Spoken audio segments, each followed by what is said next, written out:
comenzando un nuevo programa de Desconocidos, las personas que ustedes no conocen, pero yo sí. La idea es tener invitados como la que tenemos hoy día, Nevenka Astudillo, personas que a mí al menos me remueven el alma, por lo tanto yo creo que merece un espacio para ser escuchada y para que conversemos un rato de lo que ha sido un poco la vida de Nevenka, porque la vida de Nevenka ha tenido muchas cosas. Ella es escritora, está sacando su cuarto libro en este minuto, vamos a hablar un poco de eso, vamos a hablar de su familia, ella es madre de 4 hijos, así es que Nevenka, muy buenas tardes, días, noches, siempre vas a ser bienvenida en este programa a la hora que sea, así que muchas gracias por venir.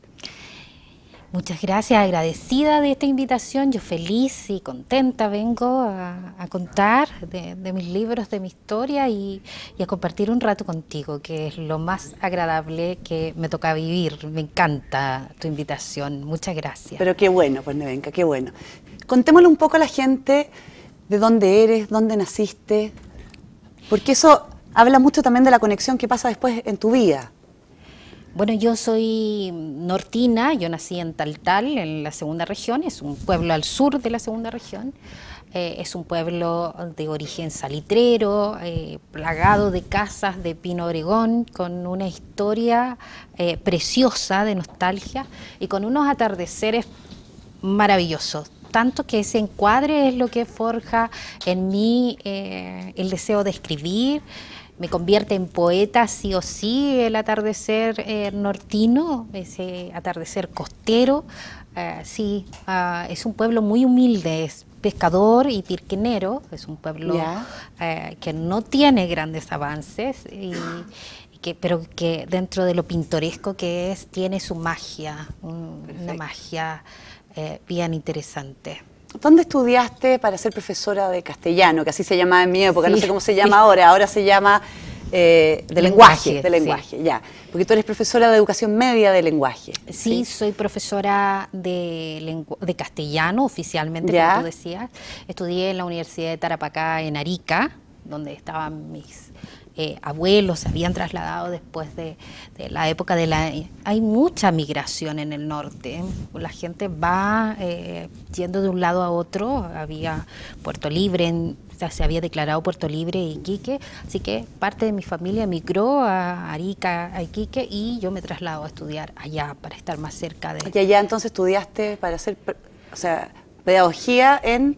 Castellano. Castellano, se llama así, digamos. Sí, se llama así, pero nosotros estudiamos literatura y además de literatura estudiamos lingüística, para ser lingüística, y yo soy más lingüista que literata por formación, pero al ámbito de las comunicaciones, de la lengua, era muy potente en mi universidad y en mi carrera.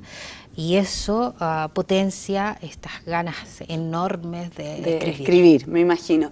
Nosotros nos conocimos, no sé si te acuerdas, pero en un programa referente al tema de la ley de aborto que se estaba discutiendo en ese momento. Y a mí me gustaría que tú le contaras un poco a la gente cómo tú fuiste tantas veces al Congreso a hablar con distintos partidos políticos, porque tú eras militante del Partido Comunista. Sí, yo siempre milité, desde muy jovencita me inscribí en el Partido Comunista a los 15 años, a las Juventudes Comunistas, y llegando a la universidad milité fuertemente, fui dirigente político, social, cultural, porque además en la universidad yo pasé por diferentes etapas. Primero el ámbito social muy potente, el ámbito político, muchos de mis correligionarios llegaron a tener puestos dentro del gobierno. Y sí, una militancia muy potente y muy activa. Muy activa. A mí me llamó la atención, fíjate, en una charla que te escuché, que tú relacionabas esto de la ley de aborto, porque según lo que yo entiendo, tú estás en contra o estabas en contra de que se promulgara esta ley de aborto. Por supuesto. Vamos a hablar un poco de tu vida personal, de dónde se mueve y se genera también todo este movimiento con un embarazo tuyo que tú tienes. Claro. Pero a mí me llamó profundamente la atención que tú relacionaste, y me hizo mucho sentido, yo sin ser comunista, por ejemplo, de cómo si uno defiende los derechos humanos de las personas porque uno cree en la dignidad del ser humano, entonces cómo llevaste eso a un embarazo, a un feto, a un ser que está adentro de una madre. Lo que pasa es que durante todo el proceso de defensa de los derechos humanos, de los principios humanos y sociales, uno defiende todo, la vida, defiende el derecho a pensar distinto, el derecho a emitir su opinión. Sin embargo, cuando yo conozco a la izquierda bastante bien, muy bien, por lo tanto sé cuáles son sus mañas, sus vicios y sabía que de pronto estas conveniencias empiezan a enlodar estos ideales y yo no quería permitirlo, no quise permitirlo porque hay mucho detrás del de la ley de aborto. Habían políticos involucrados que con ese discurso de derechos humanos, muy político, una izquierda muy pro hoy, están tapando muchas cosas, el negocio detrás del aborto, un negocio tremendo. ¿Qué crees tú, Nevenka, que hace que alguien que comulga con principios de derechos humanos y de defender los derechos de las personas, que a mí me parece que es algo correcto y algo bien, a la hora de llevarlo a la práctica de una ley de aborto, no aparece? O sea, toda la defensa, lo hablo en general, porque las personas, por lo menos que militan en el Partido Comunista o el Partido Comunista como tal públicamente, se adhiere a estar a favor de la ley de aborto. Claro. Entonces, llama la atención, no solamente la gente comunista, o sea, cualquier persona que... ¿Qué crees tú que cualquier persona que dice yo defiendo la dignidad del ser humano y los derechos del ser humano, a la hora de llevarlo al aborto, eso no ocurre? ¿Por qué? Porque obviamente hay intereses políticos y comerciales muy potentes. Nosotros sabemos que, yo lo decía en Voces desde el Vientre, que en mi libro que se escribió en el 2015, o sea, hace más de 2 años y medio, que escribí Voces desde el Vientre, y ahí yo decía que la corrupción del aborto y el sesgo político iba a tapar todas las posibilidades de defender la vida desde el punto de vista de los derechos humanos. Y que detrás de esto estaba ONU Mujer, estaban las organizaciones de Naciones Unidas, estaban intereses políticos, intereses comerciales, intereses médicos, y también, sí, claro, Francisca, muchos promotores del aborto no lo hicieron por defender nuestros derechos femeninos, para nada. Aquí, por ejemplo, dentro del tapete y dentro de las cosas que yo muchas veces mencioné, fue que en el norte, donde yo nací, a propósito que lo mencionamos ya, hay una contaminación una contaminación minera a tal nivel que el agua está contaminada con arsénico, cianuro y plomo. Muchas madres que tenemos hijos con malformaciones congénitas van a seguir teniendo estos problemas porque los políticos y el mundo político, tanto senadores, diputados, incluso el propio Ejecutivo en este minuto, jamás va a decir, sí señores, esto puede tener que ver con esto otro y vamos a solucionarlo de tal forma. ¿Tú sientes que no hay una conciencia del daño que existe en ese lugar? Sí, hay conciencia. Hay conciencia, no se hacen las cosas, entonces que claro, es peor, consciente y todo, pero no se hace, ya. La Universidad de Antofagasta, que es una universidad que tiene la carrera de medicina, que tiene ciencia fundamentalmente como carrera, ha hecho estudios del agua contaminada, de las consecuencias del cáncer en Antofagasta, en Sierra Gorda, en Tierra Amarilla y en un montón de zonas donde el agua está contaminada. El aborto no soluciona nada. Las mujeres nortinas que beben agua con arsénico, cianuro y plomo van a seguir teniendo hijos malformados. Malformados. ¿Qué fue lo que te pasó a ti en tu tercer embarazo? En mi tercer embarazo. En tu tercer embarazo. Que ahí nació, ¿cómo se llama tu hijo? Etienne tiene 11 años. Etienne fue declarado inviable por 7 médicos en la ciudad de Antofagasta. 7 médicos lo declararon sin ninguna posibilidad de nacer, porque él en su primera ecografía medía 1 pulgada y su tumor medía 3. Estaba en una relación de 1 a 3. O sea, tenía una gran malformación, para que la gente entienda que es una cosa severa, no es una cosa menor. No era una cosa pequeña y el tumor crecía más rápido que el feto. O sea, sin duda esto, a medida que iba avanzando, abarcaba más partes de su cuerpo y el feto seguía un crecimiento normal versus el descomunal crecimiento del ¿En tu embarazo lo viviste en Antofagasta? ¿Tú vivías ahí? Sí. ¿Y ahí te sentiste acogida? Para nada, y yo todo lo contrario, yo también sufrí una especie de ostracismo, ¿verdad? Yo no quería consuelo, yo no quería que la gente me dijera, mira, tranquila, esta guaguita se va a morir, pero no importa, tú puedes tener más hijos. No quería consuelo, tampoco quería... ¿Qué sentías? ¿Tú querías que te dijeran su hijo va a vivir? Sí, yo soy una porfiada empedernida, Ya. o sea, yo soy sumamente tenaz, entonces yo decía, no importa, voy a ver a otro médico, cuando lo declaraban inviable, voy a ver a otro médico porque considero esto debe ser una mancha en el monitor, es esto más lo que lloro yo con respecto al diagnóstico, pero va a llegar un médico que me va a decir que esto no es tan grave, que es operable, y cada vez que me decían que no había alternativa, yo decía, pero bueno, estamos en pleno siglo XXI, debe haber operaciones intrauterinas que se haga, que se saque ese líquido, porque se veía una masa líquida. Entonces, yo, perdona mi ignorancia, mi optimista ignorancia, yo esperaba que se metiera una especie de probeta, que se absorbiera el líquido y que se salvara a mi guagua. Yo lo único que como quería... esperaría probablemente cualquier madre, la verdad, que eso es un sentimiento muy natural cuando uno ve mujeres que están embarazadas con niños con problemas.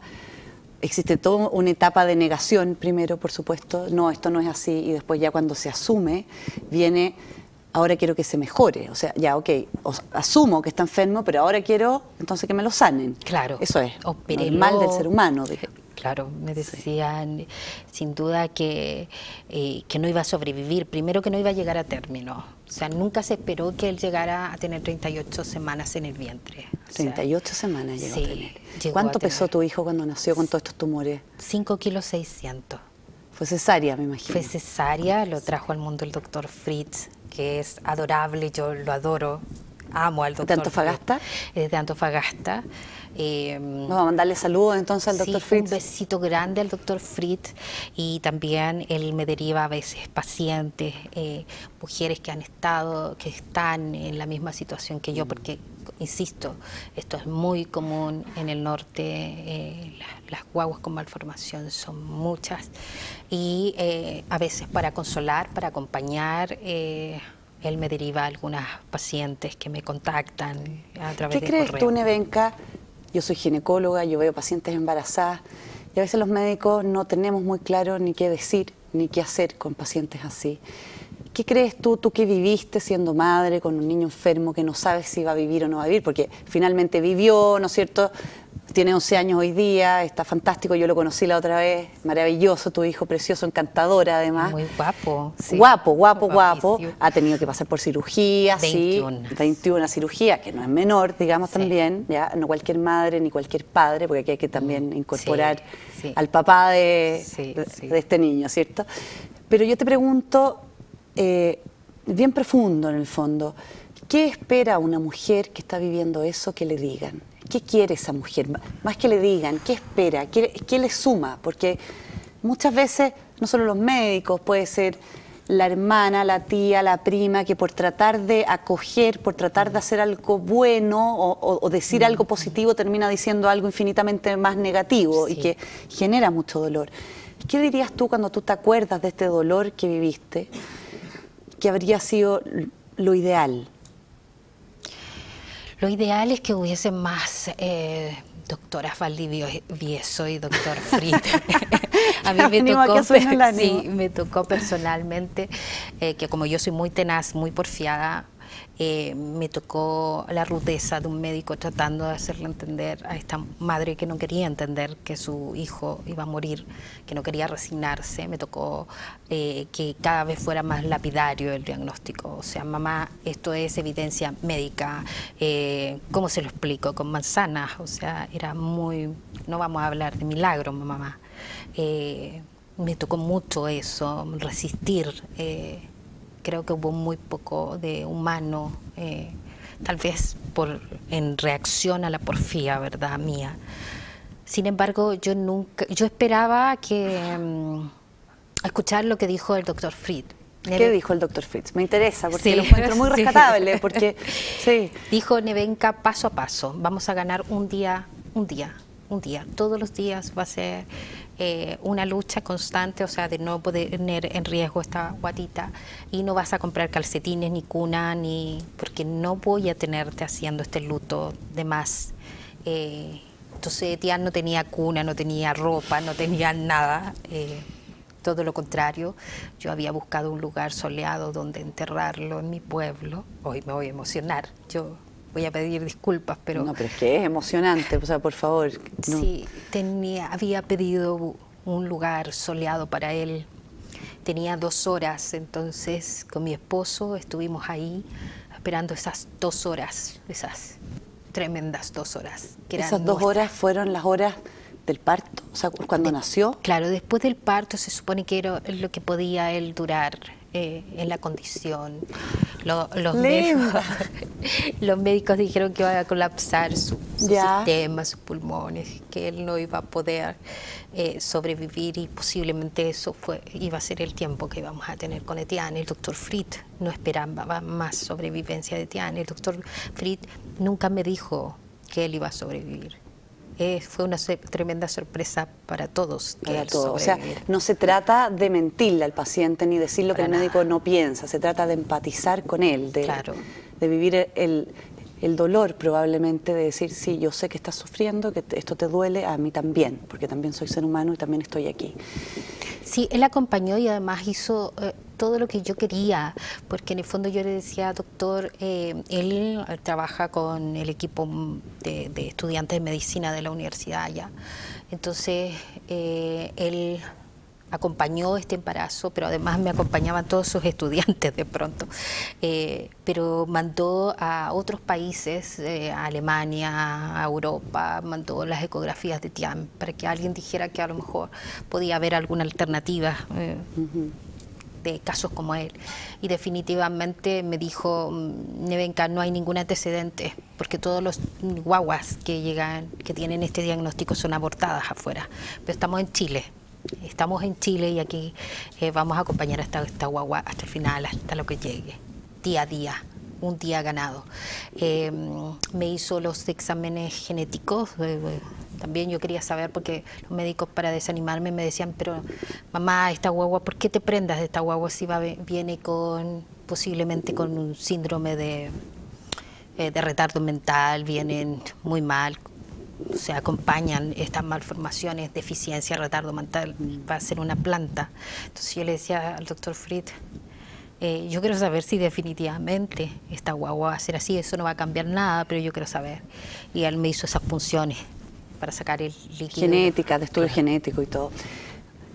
Nevenka, cuando nace sin saber, porque yo tengo 3 hijos y el momento en que nacen los hijos es un momento muy especial. Cuando nace y te pasan tu guagua o te muestran tu guagua, ¿tú viviste eso o se la llevaron? Porque muchas veces las guaguas que vienen enfermas se las llevan. O al revés, como pensamos que no es viable o que no va a tener opciones de vida, nadie hace nada, entre comillas. Acá yo me imagino que habrás visto a tu hijo. Sí, sí, el doctor Fritz es muy humano, muy franco, pero muy humano. Entonces, le costó sacar esta guagua de 5 kilos 600, no podían sacarla. Fue una batabola inmensa en la que participó incluso mi marido, porque el tumor era muy grande. Me imagino. Entonces, él me pone a Etienne sobre... Tú estabas despierta con anestesia raquídea, en el fondo, de aquí para abajo, dormida. Claro. Ya. Pero yo viví el proceso, yo quería vivirlo. Pero cuando él me muestra a la guagua, yo lo vi sin nada. El tumor de Etienne era enorme y amoratado, o sea, pero en ese minuto yo veo a la guagua precioso. Sí, tenía un bloqueo emocional maravilloso, entonces yo lo vi perfecto. Yo no vi tumor, no vi nada. Tal vez cubrieron a la guagua de alguna manera, pero yo lo vi saludable y robusto como todos. ¿Qué le dirías tú a una mujer que está viviendo un embarazo con un hijo malformado, que muchas veces sí es inviable? Porque quizás muchas mujeres que en este momento están viendo el programa pueden pensar 2 cosas. Pueden decir qué suerte ella, que finalmente no era inviable y que tenemos un niño de 11 años que va al colegio, que corre, que un niño de verdad que... Yo conociendo la historia, cuando lo vi, como que no lo podía creer. Yo dije, este será el hermano, porque cómo va a ser el niño malformado con los tumores, etcétera, etcétera. Sí. Perfecto, o sea, en perfectas condiciones hoy. Pero también hay otras mujeres que sí tienen hijos que de verdad no van a poder vivir o porque les faltan los riñones, o porque vienen con un problema pulmonar, o alguna trisomía, alguna cosa genética. ¿Qué les dirías tú a esas mujeres que están viviendo ese embarazo? Yo les diría, y sigo diciéndoselos a medida, yo no puedo decirle a todas las mujeres que me contactan a través del Dr. Fried, a las que yo puedo ayudar y con gusto acompaño, no les puedo decir que sus hijos van a sobrevivir, jamás digo eso, no podría, yo creo que ni un médico puede decirlo en toda su magnitud, no podría. Yo lo que les digo es que vivan este proceso, que acompañen esta guagua hasta el final, porque el duelo es muy importante para nosotras. Yo sabía que llegar hasta el final con este embarazo, vivir el duelo, iba a poder ayudarme a levantarme, que ninguna frase de consuelo, sino acompañar a este hijo hasta el final. Y que la vida da sorpresas, que hay que dar oportunidades, y que el Estado, que es lo que he exigido en el Congreso, que el Estado deje de buscar el camino fácil y que ponga recursos para esas mujeres, y si van a morir, que pague el sepelio, el cajón, más que el aborto, que pague la sepultura, que pague el cajoncito, que acompañe a esas mujeres, porque yo me empobrecí, Francisca, pagando todas las operaciones de mi hijo. Hasta el final soy una mujer profesional, soy profesora, por lo tanto yo no tengo no tengo esto gratuito. Entonces todas las operaciones de mi hijo las pagamos su padre y yo. Nos empobrecimos, perdimos todo, y el Estado no pone nada. O sea, cuando alguien dice hay que dejar a las mujeres elegir, las está dejando sin opciones, porque a las que elijan aborto les paga el aborto, pero a aquellas que digan, no, ¿sabes qué? Yo estoy enamorada de esta guagua, venga como venga, es mi hijo, y yo quiero acompañarla hasta el final. Yo creo que esta guagua nazca con su malformación, y si puede sobrevivir para las operaciones, bueno, el Estado no garantiza nada y no dice, sí, nosotros vamos a pagar esas operaciones, sí, nosotros, si esta guagua muere, como va a pasar, pero usted no quiere hacer aborto, quiere acompañar hasta el final, nosotros pagamos esa sepultura, nosotros pagamos ese cajón, nosotros cubrimos los gastos médicos, el parto. Si no están las garantías para estas mujeres locas de amor por estos hijos que vienen con malformaciones, el Estado no está dando a elegir a las mujeres, solamente la está induciendo a abortar. Abortar. Y tú contaste esto en el Congreso, me imagino. Sí, yo escribí Voces desde el vientre, que es mi libro en contra del aborto, pero le escribí Explícita además, y escribí Corrupta. O sea, 3 libros enfocados al aborto. 3 libros enfocados al aborto. Y estos 3 libros me llevaron sin duda al Congreso, porque se hizo oír mi voz, y la voz era de las madres Yo nunca defendí la vida con una posición religiosa. Yo siempre la defendí desde el sentido común, desde la defensa del hijo. Ninguna mujer prefiere que le maten a la guagua para no sufrir ella. Cuando estamos ante una sociedad que dice, ¿sabes qué? Mata a mi hijo porque yo no quiero sufrir por él, es que tenemos una sociedad enferma, muy enferma. Entonces... Qué gran frase, la verdad, porque es cierto, se usa mucho. La mujer está sufriendo, por lo tanto hay que quitarle el sufrimiento, pero nadie se acuerda que ese quitarle el sufrimiento es matarle al hijo. Claro. Y yo también pienso, fíjate, que son pocas las mujeres que quieren que le maten al hijo para no sufrir ellas. Yo creo que son pocas. Sí. Que no, y como tú bien dices, no hay una opción real, porque por supuesto que si yo aquí tengo que pagarme todo y costearme todo, y como tú con un gran amor de madre y tu marido de padre han costeado hasta 21 cirugías, sin ayuda del gobierno, sin que el Estado esté detrás, versus el Estado me paga el aborto, obviamente yo concuerdo contigo que no hay una libertad plena para la elección, de todas maneras. Sí. No hay un subsidio, solamente hay subsidio para el aborto porque es un gran negocio. O sea, aquí sin duda van a proliferar las clínicas abortivas, ¿sí? Las instituciones tradicionales se niegan a hacer abortos, como ciertos hospitales, ¿verdad?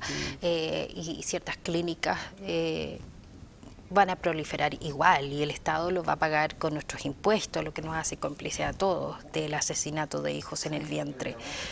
Te voy a hacer una pregunta, como ya no es para ti, o sea, es para ti la pregunta, por supuesto, Nevenka, pero A veces uno solo se fija en la madre, pero detrás de la madre hay un padre de este niño Sí. que hace de pareja, de marido, y muchas veces hay otros hermanos también. Claro. Me imagino que para la familia completa tiene un impacto tener un hermano que nace con alguna enfermedad. ¿Tendrá el mismo impacto si es que ese hermano es abortado? Uf, qué difícil, ¿ah? Qué difícil, porque ¿Qué crees tú? ¿Cómo lo puedes vivir tú desde tu vivencia de familia donde hermanos de él, que tenía hermanos mayores, en el fondo viven lo que significa un hermano con un problema que muchas veces se roba la atención, ¿no es cierto?, de los padres, se roba hasta la plata de la familia, se roba, pues, de alguna manera, porque... sí. Y las oportunidades muchas veces de los hijos en el sentido de las universidades, en el sentido de las opciones. Mis hijos son unos hijos maravillosos. Sin duda optaron por ciertas carreras, tuvieron que optar por las becas, tuvieron que ser buenos estudiantes, porque la economía familiar no podía, no daba para más. O sea, tus hijos, de alguna manera... También adquieren toda esta generosidad de los padres, porque yo por lo menos, una opinión personal mía, yo creo que muchos de los que ustedes están escuchando esta historia, es que aquí hay una generosidad inmensa de parte tuya, y de parte ellos, de tu marido, ¿cómo se llama? Mauricio. Mauricio, también lo vamos a felicitar en el programa, y de los hijos, porque de los hermanos, o sea, claramente los otros hijos de ustedes... les tocó vivir ahí en esa familia, con ese hermano, con esa situación, y ellos... No hay una situación de rebelarse, entonces hay una situación de acoger. Nada. Yo creo que se hubiesen revelado si ellos hubiesen sabido que su mamá mató a su hermano. O sea, cuando una mujer le dice a sus hijos, mire, yo opté por abortar a su hermano, por lo tanto yo dejé que lo asesinaran. Que habría sido peor. Creo que habría sido de todas maneras, rotundamente peor. Yo Mauricio fue creo. un héroe, sin duda, mi esposo. Nos trasladamos detrás de Tian, porque todos mis hijos nacieron en hospitales públicos. Entonces él se traslada del hospital de Antofagasta al hospital de Santiago. Entonces el impacto es notable porque nos cambiamos de ciudad, nos desarraigamos. O sea, hay todo un cambio familiar completo. Nevenka, lamentablemente se nos acabó el programa. Muy interesante conversar contigo, te agradezco de corazón que hayas venido y nos hayas contado todo lo que has vivido, tú como mujer, como madre de 4 hijos, porque no solamente eres madre de Itán. Muchas gracias, Nevenka, por venir. Gracias por la invitación y nada más decir que a propósito de las elecciones que están ya próximas, ya a la segunda vuelta, terminando este proceso, ¿verdad? Que a los políticos que no se olviden que esto no es un tema de un gobierno. Tenemos que defender la vida en todos los gobiernos que vengan. Está bien. Muchas gracias, Nevenka. Que te vaya excelente en tu nuevo libro. Gracias.